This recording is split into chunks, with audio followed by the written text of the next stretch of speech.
പുതിയൊരു വീഡിയോയിലേക്ക് എല്ലാവർക്കും സ്വാഗതം. അപ്പോൾ ഇന്നത്തെ വീഡിയോ എന്താണെന്ന് വെച്ചാൽ നമുക്ക് ബസ്സിൽ വെച്ചുണ്ടായ ഒരു അനുഭവമാണ്. ഒരു പ്രായമായ ഒരാൾ എൻ്റെ അനിയത്തിയോട് മോശമായി പെരുമാറി. നിങ്ങൾക്ക് വീഡിയോയിൽ കാണാൻ പറ്റും. അയാൾ അനിയത്തിയുടെ പ്രൈവറ്റ് ഭാഗത്ത് തൊടാൻ വരുന്നൊരു ഭാഗം. ഇത് ഒരു കുട്ടിക്ക് മാത്രമല്ല, നമുക്ക് പല കുട്ടികൾക്കും ഈ ഒരു അനുഭവം ഉണ്ടായിട്ടുണ്ട്. പലരും അത് ബാക്കിലോട്ട് മാറി കണ്ടോ. ഈ ഇതുപോലുള്ള പന്നക്കിളവന്മാര് അടുത്ത് വന്നിരിക്കുമ്പോഴത്തേക്ക് എന്താണ് ഇത് ആണുങ്ങൾക്ക് സംഭവിക്കും കേട്ടോ. ഇതുപോലെ പെൺകുട്ടികൾക്ക് മാത്രമല്ല ആൺകുട്ടികൾക്കും സംഭവിക്കും. ഇതുപോലെ കാമപ്രാന്തന്മാര് വന്ന് തൊടുകയും പിടിക്കുകയൊക്കെ ചെയ്യും. എന്തായാലും നമുക്കത് അൺകംഫർട്ടബിൾ എന്തായാലും ആവും. ബാക്കിയാണ് നിന്ന് പോത്തേ ഉള്ളൂ. കാരണം പേടിക്കേണ്ട ആവശ്യമില്ല. ഇങ്ങനെയുള്ളവന്മാർക്ക് ഇങ്ങനെ ഒരു മറുപടി തിരിച്ചു കൊടുത്തില്ലെങ്കിൽ അത് അവന്മാർക്ക് പിന്നെയും ആ ഒരു മനുഷ്യർക്ക് പിന്നെയും അതിലോട്ട് അവർക്ക് കുഞ്ഞുങ്ങളെ എന്ത് കാണിക്കണം, അല്ലെങ്കിൽ അവർക്ക് ആ ഒരു സ്വഭാവം പിന്നെയും അവർ വളർത്തിക്കൊണ്ട് വരും. അതുകൊണ്ട് പബ്ലിക്കിൽ തന്നെ അവർ ചെയ്ത പ്രവൃത്തിക്ക് പബ്ലിക്കിൽ തന്നെ മറുപടി കൊടുക്കണം. അതാണ് ഞങ്ങൾ ഈ വീഡിയോയിൽ കാണിച്ചേക്കുന്നത്. അപ്പം ആര് പേടിച്ച് ബാക്കിലോട്ട് പോവാതെ ആ സമയത്തുള്ള മറുപടി ആ സമയത്ത് തന്നെ മറുപടി കൊടുത്തില്ല എന്നുണ്ടെങ്കിൽ പണിയുണ്ട്.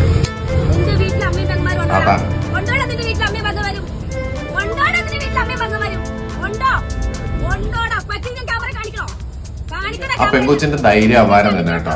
സമ്മതിച്ചേ വിട്ടേ പറ്റുള്ളൂ. കൊട് കവാളമൊക്കെ കൊട് അടി അവനാ, അടിച്ച് പൊട്ടിക്കവനാ. അച്ഛന്റെ പ്രായവും അപ്പൂപ്പന്റെ പ്രായം നോക്കണം. കണ്ണന്തിരിവ് കാണിച്ചു കഴിഞ്ഞാൽ കപാലം മുളക പൊട്ടിക്കുക.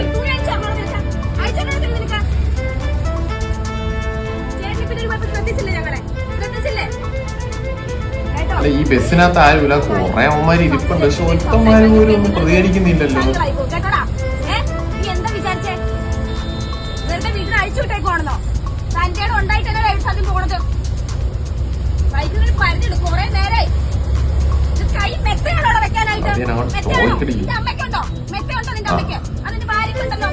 അതൊക്കെ ഉണ്ടായിരുന്നെങ്കിൽ ഈ മയില് ഇങ്ങനെ കാണിക്കത്തില്ലല്ലോ. കുറെ അമ്മമാര് ബസ്സിനകത്ത് ഇരിപ്പുണ്ട്, എല്ലാം കാണിച്ചിട്ട് അവന്റെ ആരെയെ കെട്ടിക്കാനായിട്ട് സോറി പറയും. അല്ല, ഈ ബസ്സിനകത്ത് ഇരിക്കുന്ന ആൾക്കാരെന്താ പ്രതികരിക്കാത്ത? ഇങ്ങനെ ഒരു സാധാരണ കേരളത്തിൽ ഇങ്ങനെയൊക്കെ സിറ്റുവേഷൻ വന്നാൽ അവനെ എടുത്തിട്ട് പഞ്ഞിക്കിടാറാണ് സാധാരണഗതിയിൽ പതിവ്. ഇതെന്താണ്, ബസ്സിലെ ഒരു കണ്ടക്ടർ പോലും ഒന്ന് പ്രതികരിച്ച് വണ്ടി നിർത്തി അതിനുള്ള നിയമ നടപടികൾ പോലും അവർ എടുക്കുന്നില്ല. എന്താണ് കാരണം എന്ന് വെച്ചാൽ എനിക്ക് അറിഞ്ഞൂടാ. ഇവനെ പോലുള്ളവന്മാരെ വെറുതെ വിട്ടാൽ പറ്റത്തില്ല.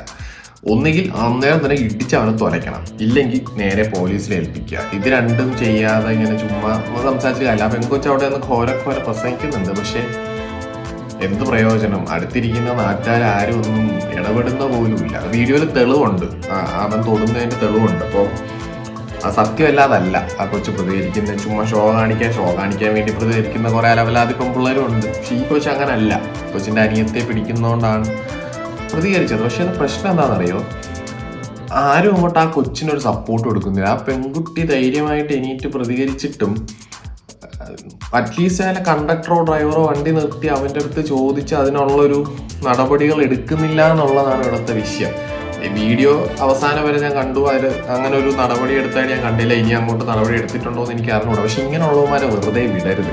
അവന്മാർ ഇനി ആവർത്തിക്കും. ഇതിനു മുമ്പ് മറ്റേ വെളുത്തോണ്ടല്ലോ, അവൻ്റെ പേര് ഞാൻ മറന്നുപോയി, മറ്റേ വണ്ടി ഇരുന്നിട്ട് സിബ് തുറന്നിട്ട് എന്തോ പരിപാടി കാണിച്ച് ഒരുത്തമുണ്ടായിരുന്നു. ആദ്യം അവനെ സപ്പോർട്ട് ചെയ്യാൻ കുറെ ആണെന്നും ഉണ്ടായിരുന്നു.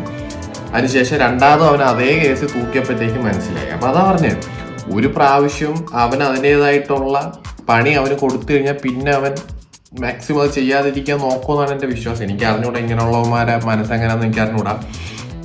ഇന്നലെ തന്നെ കണ്ടില്ലേ ഗോവിന്ദചാമിയുടെ. അതിൻ്റെ കാര്യമില്ല, ഇവിടുത്തെ സിസ്റ്റം കുറച്ചുകൂടെ ഒന്ന് ബെറ്റർ ആക്കിയാൽ കൊള്ളാം. അതുപോലെ ഇതുപോലുള്ളൊരു അവസ്ഥ മീൻസ് ഇതുപോലെ കാര്യങ്ങൾ വരുമ്പോഴത്തേക്ക് നാട്ടുകാരായിട്ടുള്ള ആൾക്കാർ ചെറുതായിട്ടെങ്കിലും ഒന്ന് പ്രതികരിച്ച് ആ പ്രതികരിക്കുന്ന ആൾക്കാരെ ഒന്ന് സപ്പോർട്ട് ചെയ്യാന്നുള്ളതാണ്, പ്രത്യേകിച്ച് പെൺകുട്ടികളെ. കാരണം അവരിങ്ങനെ ഒറ്റയ്ക്ക് ഇങ്ങനെ പ്രതികരിക്കാൻ കാണിക്കുന്ന ധൈര്യം തന്നെ വലിയ സംഭവമായിട്ടാണ് എനിക്ക് തോന്നുന്നത്. ഇവിടെ അങ്ങനെ പ്രതികരിച്ച് ഞാൻ കണ്ടിട്ടില്ല. അതുകൊണ്ടാണ് പറയുന്നത്. എല്ലാവരും മറ്റേ പഞ്ചപുച്ചടക്കി അങ്ങ് പോവുകയാണ് പതിവ്. അങ്ങനെ ഒരു കുട്ടി പ്രതികരിക്കുമ്പോൾ അവരെ സപ്പോർട്ട് ചെയ്യാൻ അല്ലാതെ അവിടെ സപ്പോർട്ടും ചെയ്യുന്നില്ല, ഒന്നും ചെയ്യാതെ ആ കൊച്ചു മാത്രം എന്താണെന്ന് എനിക്ക് അറിഞ്ഞുകൂടാ. നിങ്ങളുടെ അഭിപ്രായം എന്താണെന്ന് വെച്ചാൽ പറയൂ ഗൈസ്.